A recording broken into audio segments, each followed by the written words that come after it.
Good morning, students. Welcome to social science class.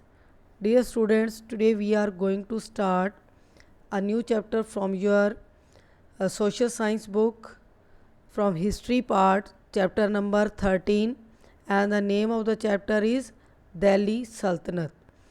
In our previous video, we have done chapter 12 Turkish invasions और इस chapter के अंदर हमने क्या सीखा, how the foreign invaders like Mahmud Ghazni and Mohammad Ghori took advantage the disunity among the Indian rulers.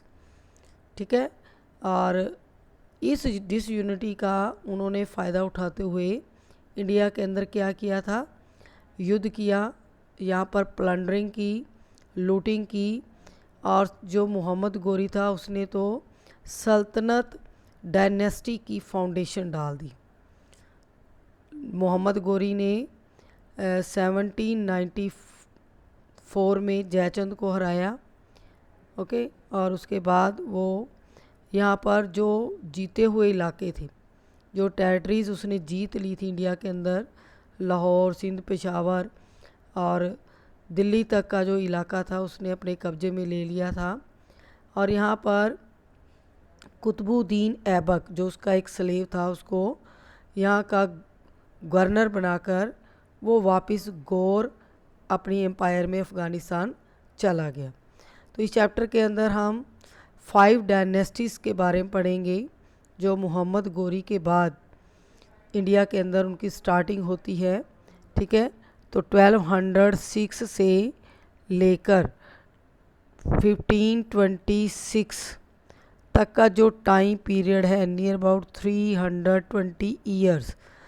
In 320 years में 5 सल्तनत dynasties India के अंदर रूल करती हैं, जिसमें फर्स्ट डायनेस्टी जो कुतुबुद्दीन ऐबक, वो खुद एक स्लेव था, तो उसने अपने नाम से ही जो उसकी पोस्ट थी, ठीक है, जो उसकी सिचुएशन थी, स्लेव, एज अ स्लेव था वो, तो उसने स्लेव डायनेस्टी, जिसे मामलुक डायनेस्टी भी बोलते हैं, उसकी फाउंडेशन रखी। ठीक है, उसकी इस्टेब्लिशमेंट की।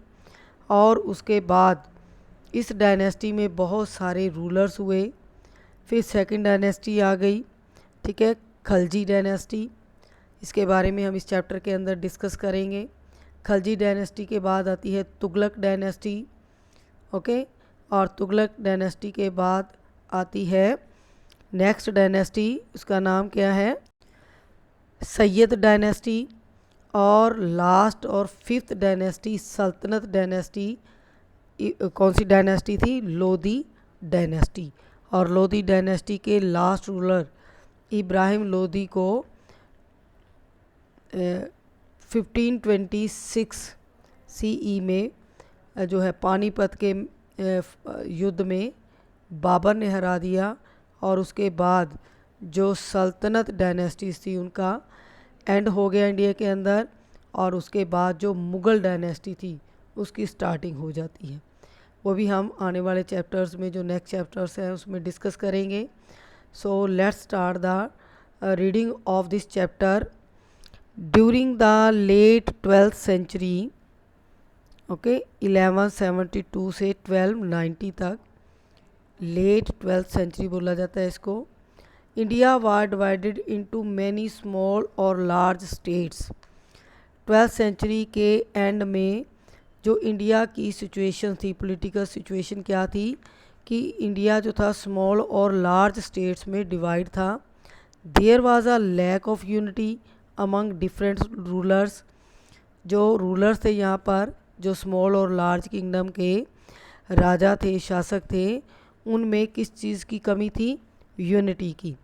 वो आपस में ही इन फाइटिंग्स में उलझे रहते थे। Under these circumstances the ruler of a small state of Ghor, Ghiyasuddin Mohammad, ठीक है, popularly known as Mohammad Ghori, इसका फुल नेम है गयासुद्दीन मोहम्मद। जो गयासुद्दीन है उसके फादर का नाम था और उसके नाम के साथ इसका नाम लग जाता है गयासुद्दीन मोहम्मद, और जिसे मोहम्मद गोरी के नाम से इतिहास में जाना जाता है। उसने क्या किया, इन्वेडेड इंडिया और कॉन्कर्ड पंजाब, सिंध और फ्यू अदर स्टेट्स। जो सिचुएशंस थी, लैक ऑफ यूनिटी या कह सकते हैं पॉलिटिकल इंस्टेबिलिटी जो थी, उसका फ़ायदा उठाते हुए इन सर्कमस्टांसिस का मोहम्मद गोरी ने इंडिया के ऊपर अटैक किया और पंजाब, सिंध और कुछ स्टेट्स, कुछ एम्पायर्स उसने जीत लिए। In 1191 CE he was challenged by Prithviraj Chauhan.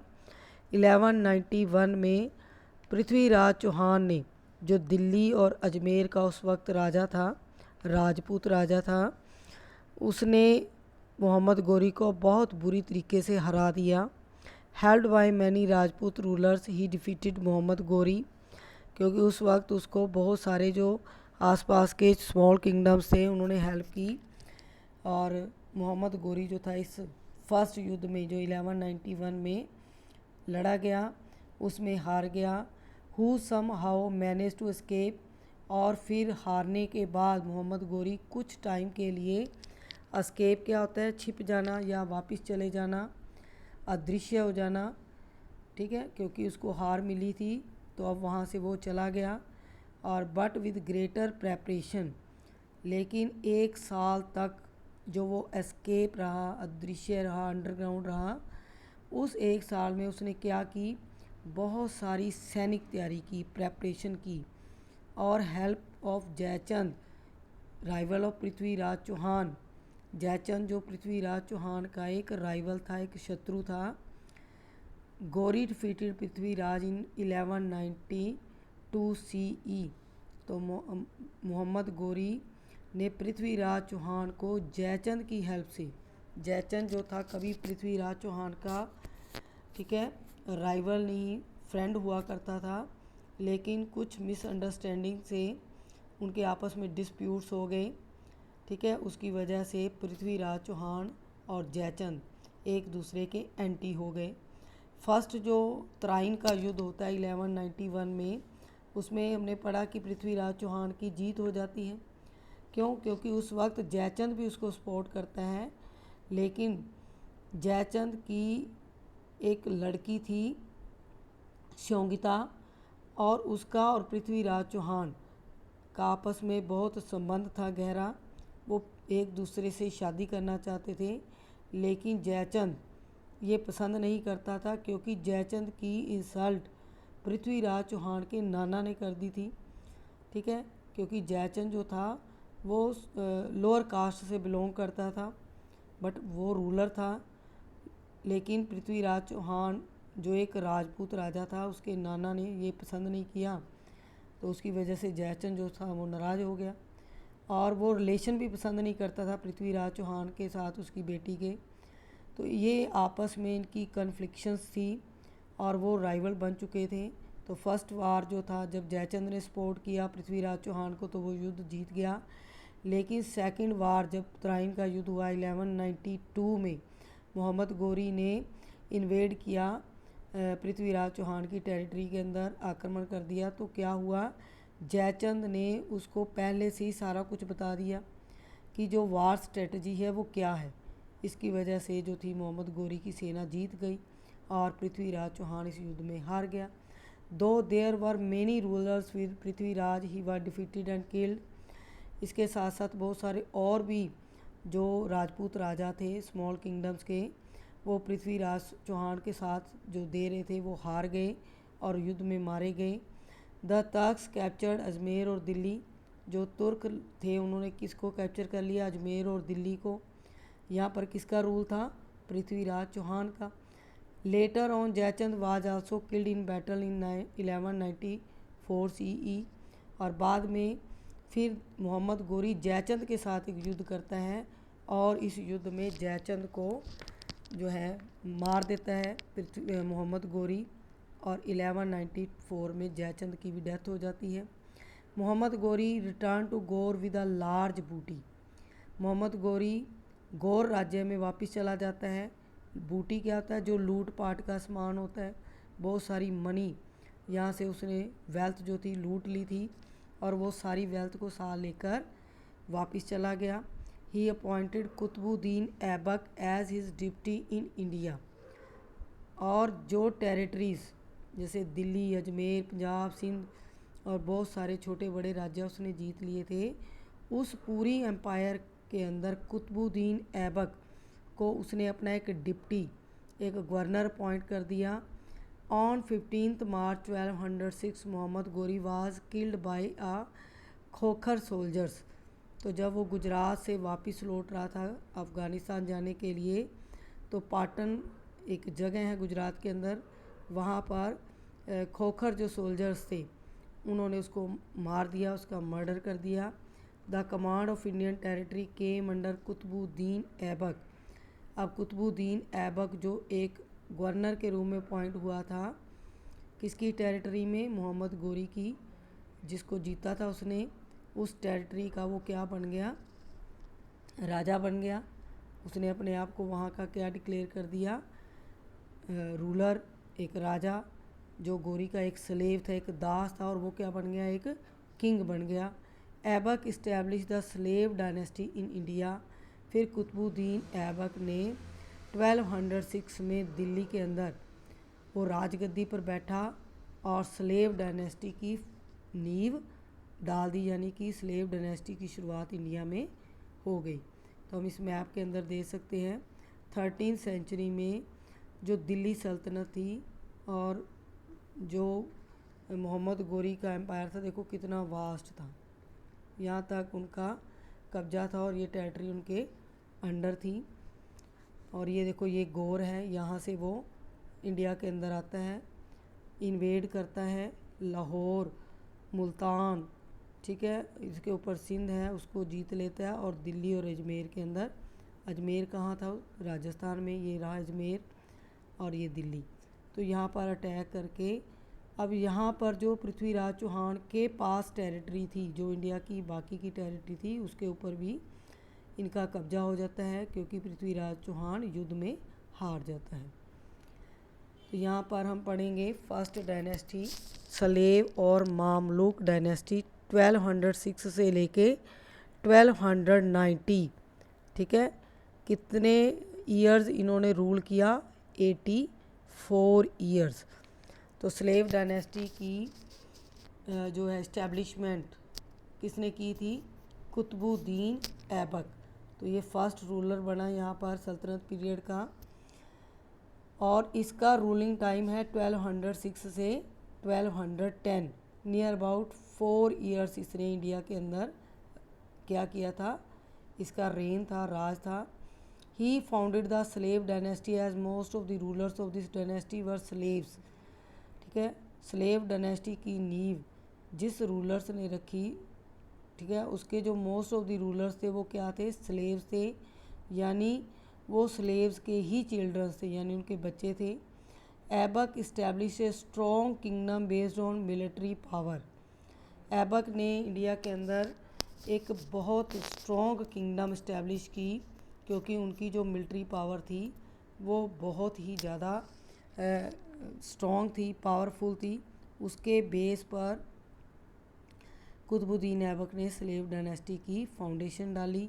He defeated यल्दोज, यल्दोज जो था एक रूलर जो था, स्लेव था, किसका स्लेव था, मोहम्मद गोरी का, उसको भी हरा दिया कुतुबुद्दीन ऐबक ने। और ये गजनी का था, जब मोहम्मद गोरी ने गजनी, महमूद गजनी के इलाकों को जीत लिया था तो वहाँ का जो है गवर्नर बना दिया था यल्दोज को। और फिर कुतुबुद्दीन ऐबक जब दिल्ली का यानी इंडिया का नॉर्थ इंडिया में जो किंगडम थी उसके अंडर आ गई थी, तो उसने गजनी के जो शासक यल्दोज के ऊपर अटैक किया और उसको हरा दिया और उससे क्या ले लिया, Punjab. Aibak was a great pattern of literature, art और आर्किटेक्चर्स। ऐबक जो था एक स्लेव जो था, वो पैट्रन क्या होता है, संरक्षक, प्रोटेक्ट करना। तो उसने किसको पैट्रन किया, लिटरेचर को, साहित्य को, आर्ट और आर्किटेक्चर्स यानी कला, साहित्य, स्थापत्य कला।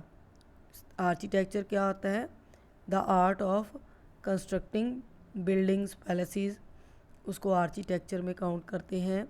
ठीक है, तो ये सारी चीज़ों का उसने संरक्षण किया, उसको बढ़ावा दिया। ही बिल्ट कुतुब मीनार एंड कुव्वत उल इस्लाम। उसने अपने टाइम में कुतुब मीनार, यहाँ हम इमेज के अंदर देख सकते हैं, वर्ल्ड की हाईएस्ट जो है मीनार है ये कुतुब मीनार, दिल्ली के अंदर बनी हुई है और उसने बनवाई थी, कुतुबुद्दीन ऐबक ने स्टार्ट करवाई थी। और इसके अलावा कुव्वत उल इस्लाम मॉस्क्यू दिल्ली के अंदर बनाया था। He also built a mosque known as 2.5 दिन का झोपड़ा। ये अजमेर के अंदर 2.5 दिन का झोपड़ा यानी 2.5 ईयर्स में ये जो डेज़ में बना था। वैसे डेज़ तो इसको 2 साल लगे थे, तो इसको नाम दिया गया 2.5 दिन का झोपड़ा। टाइम पीरियड कितना था इसका? Near about 2.5 years. और इसका लिटरली मीनिंग क्या है? 2.5 दिन का झोपड़ा यानी 2.5 डेज़। तो यहाँ पर जो भी मॉस्क्यू यानी जो भी इन्होंने मस्जिद बनवाई उसका नाम रखा 2.5 दिन का झोपड़ा। He had literary gems. उसके दरबार में बहुत सारे नवरत्न थे, जैसे हसन आजमी और मुबारक शाह उसके कोर्ट में ही रहते थे। He died in 1210 CE। Qutbuddin Aibak की डेथ हो जाती है 1210 में। तो Qutbuddin Aibak was succeeded by his son Aram Shah. उसके बाद उसका बेटा आराम शाह गद्दी पर बैठता है। तो लगभग उसका जो टाइम पीरियड है 8 मंथ का हिस्ट्री के अंदर बताया गया है कि उसने सिर्फ 8 महीने राज किया। But he was not accepted by the nobles. आराम शाह को जो नोबल्स थे, नोबल्स क्या होते हैं? जो बड़े नोबल्स जिम्मेदार होते हैं, बड़े पद पे होते हैं, उन नोबल्स ने आराम शाह को एक्सेप्ट नहीं किया। Therefore Iltutmish the son in law of Aibak, son in law यानी कि दामाद था कुतुबुद्दीन ऐबक का, उसको एक्सेप्ट किया और उसको सूबेदार बना दिया बदायूं का। He was invited to rule. He defeated Aram Shah and become the sultan. ठीक है, बदायूं का वो सूबेदार था, तो उसको इनवाइट किया नोबल्स ने। ठीक है, और कुतुबुद्दीन ऐबक का जो बेटा था आराम शाह वो हार जाता है। किससे? अपने ही जीजा से, क्योंकि जो इल्ततमिश है वो सन इन लॉ है कुतुबुद्दीन ऐबक का, तो इट मीन्स वो रिलेशन में क्या जीजा साला ही लगे। तो इल्ततमिश ने उसको हरा दिया और आराम शाह की जगह पर वो खुद सुल्तान बन गया। तो स्लेव डायनेस्टी का सेकंड रूलर है इल्ततमिश। क्या बोलते हैं इसको? इल्ततमिश। इसका रेन पीरियड कितना है? 1210 से 1236 CE। 26 ईयर्स इसने राज किया। He made Delhi his capital. उसने भी दिल्ली को अपनी कैपिटल बनाया। At the time of becoming Sultan he was confronted with many problems. जब वो सुल्तान बना यानी कि राजा बना, तो उसके पास सामने बहुत सारी प्रॉब्लम्स थी जिनको सॉल्व करना था उसने। But he face them bravely. लेकिन उसने उन सभी जो उसके सामने समस्याएं थी, क्योंकि नोबल्स जो थे उनका बहुत ज़्यादा प्रभाव था दरबार के अंदर। ठीक है, इतनी राजा की पावर नहीं थी जितनी नोबल्स के पास थी, क्योंकि उनके बेस पर ही जो है ये डायनेस्टी स्टार्ट हुई थी। तो यहाँ पर उसको बहुत सारी प्रॉब्लम्स को फेस करना था। उसने ब्रेवली उनको फेस किया। ही डिफीटेड हिज मेन राइवल्स। उसने अपना जो मेन राइवल था यलदौज ऑफ गजनी उसको फेस किया, और कुबैचा ऑफ सिंध और मुल्तान उसने यलदौज को हराकर, देखो पहले भी यलदौज के साथ युद्ध हुआ था कुतुबुद्दीन ऐबक का और उससे पंजाब छीन लिया था। फिर यलदौज के साथ युद्ध हुआ जो गजनी का राजा था, उसे कुबैचा जो सिंध का इलाका था और मुल्तान ये ले लिए थे इल्ततमिश ने। Iltutmish was an able and shrewd military administrator. He liberated the Turkish empire from Ghazni और other foreign powers and consolidated it effectively. Shrewd क्या होता है? बहुत ही ज़्यादा क्लेवर था, एबल भी था और क्लेवर भी था, मिलिट्री एडमिनिस्ट्रेटर था। He liberated the Turkish empire from Ghazni and other foreign powers and consolidated it effectively. उसने लिबरेटेड क्या होता है, आज़ाद किया, इंडिपेंडेंट किया तुर्किश एम्पायर को गजनी से और दूसरे जो फॉरेन पावर्स हैं उनसे अपने आप को प्रोटेक्ट किया, अपनी एम्पायर को सेव किया और consolidated it effectively. He diplomatically saved himself and Delhi from the wrath of Mongol conquers Changez Khan. ठीक है, उसकी जो डिप्लोमेटिकली पॉलिसी थी उससे उसने अपने आप को सेव करके, ठीक है, और दिल्ली को, जो दिल्ली के ऊपर बार बार जो मंगोल रूलर से सेंट्रल एशिया के, ठीक है, वहाँ से चंगेज़ खान जो है युद्ध करता रहता था, उससे भी दिल्ली को सेव किया। और by not giving shelter to Shah of Khwarazm who was being chased by Genghis Khan, उसने शाह जो ख्वारिज़म था, ये इनकी आपस में चंगेज़ खान और उसका युद्ध चल रहा था, तो उसका पीछा करते हुए who was being chased by, Shah जो ख्वारिज़म था वो चंगेज़ खान से बचता हुआ दिल्ली इल्तुतमिश की पनाह में आ गया। ठीक है, तो चंगेज़ खान से उसको बचाया on the pretext that Delhi's climate would not suit him.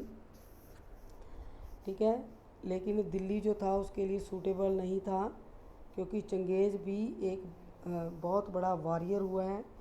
ठीक है, तो उसके साथ युद्ध चल रहा था इसका, और उस युद्ध से भागकर ये किसकी पनाह में आ गया था, इल्तुतमिश की। Iltutmish made many administrative reforms to strengthen his hold on Delhi Sultanate. Iltutmish ने अपने एडमिनिस्ट्रेशन को स्ट्रॉन्ग बनाने के लिए क्या किया, बहुत सारे रिफॉर्म्स, बहुत सारे सुधार किए। ठीक है, और ताकि उसकी जो दिल्ली सल्तनत में उसका होल्ड है वो बना रहे। He organised a group of 40 Turkish nobles, जिसे चालीसा बोला जाता है। उसने 40 जो तुर्किश नोबल्स थे उनका एक ग्रुप बनाया जिसे चालीसा का नाम दिया। He divided his empire into many iqtas for administrative efficiency. पूरी एम्पायर को उसने इक्ताज में डिवाइड कर दिया ताकि एडमिनिस्ट्रेशन अच्छे से चलाया जा सके, यानी कि छोटे छोटे प्रोविंस के अंदर उसको डिवाइड कर दिया। ही इंट्रोड्यूस सिल्वर कॉइन्स, और उसने सिल्वर कॉइन्स, टंका और कॉपर कॉइन्स, जीतल, ये 4 प्रकार के जो सिक्के थे वो चलाए थे। Iltutmish was A pattern of art and literature. Iltutmish भी आर्ट और लिटरेचर का पैट्रन था, उसने आर्ट और लिटरेचर को बहुत ज़्यादा एक्सपेंड किया। मिनहाज उस सिराज, ये फेमस राइटर हुआ है उसके कोर्ट में। He wrote the accounts of Iltutmish reign. Minhajus Siraj ने क्या लिखा था, इल्तुतमिश के राज के बारे में, जो उसने रूल किया था उसके बारे में बुक में लिखा। लिटरेरी पर्सनस लाइक रूहानी और उसामी, ठीक है, ये लोग भी जो थे ग्रेस हिज कोर्ट, उसके दरबार की शोभा थे। Iltutmish was a staunch Sunni Muslim. ठीक है, इल्तुतमिश कट्टर सुन्नी मुसलमान था। मुसलमानों की भी 2 धाराएं हैं, सुन्नी और शिया। सुन्नी जो थे वो इस्लाम धर्म के अकॉर्डिंग चलते थे, और शिया जो थे वो थोड़ा उनमें इंसानियत ज़्यादा थी, थोड़े नरम दिल के थे। He treated Shias and the Hindus very badly. वो शियाज जो समुदाय के लोग थे, है तो मुस्लिम थे, और हिंदुओं से बहुत बुरे तरीके से पेश आता था, बहुत बुरा सलूक उनके साथ करता था। Due to the absence of any definite rule of inheritance. अब इल्तुतमिश का जो कोई भी उत्तराधिकारी था, जो उसका बेटा था, वो इतना एफिशिएंस नहीं था उसमें, और कोई डेफिनेट रूल नहीं था जो उसकी गद्दी को संभालता। There was often A situation of Chaayos after the death of ruler. तो ये आप डेथ के बाद, किसी भी रूलर की डेथ होती है तो गद्दी के लिए जो है वो कंपटीशन शुरू हो जाता है, झगड़ा शुरू हो जाता है। तो Iltutmish had no faith in the capacity of his sons to rule. अब इल्तुतमिश को अपने बेटे की एफिशिएंसी पे, कैपेसिटी पे कोई विश्वास नहीं था। ठीक है, क्योंकि जो नोबल्स थे उनका प्रभाव ज़्यादा था, उसको पता था कि नोबल्स को फेस नहीं कर पाएगा उसका बेटा, तो उसमें इतनी कैपेसिटी नहीं थी। सो ही नॉमिनेटेड हिज डॉटर, इसलिए उसने अपनी बेटी का नाम गद्दी के लिए नॉमिनेट किया रजिया एज ई सक्सेसर। तो उसकी उत्तराधिकारी उसकी बेटी रजिया सुल्तान बनी। She was an able and strong administrator, क्योंकि वो बहुत ही काबिल और शक्तिशाली योद्धा थी। Here our topic is finished. Okay dears, next topic हम नेक्स्ट वीडियो में डिस्कस करेंगे। Till then good bye.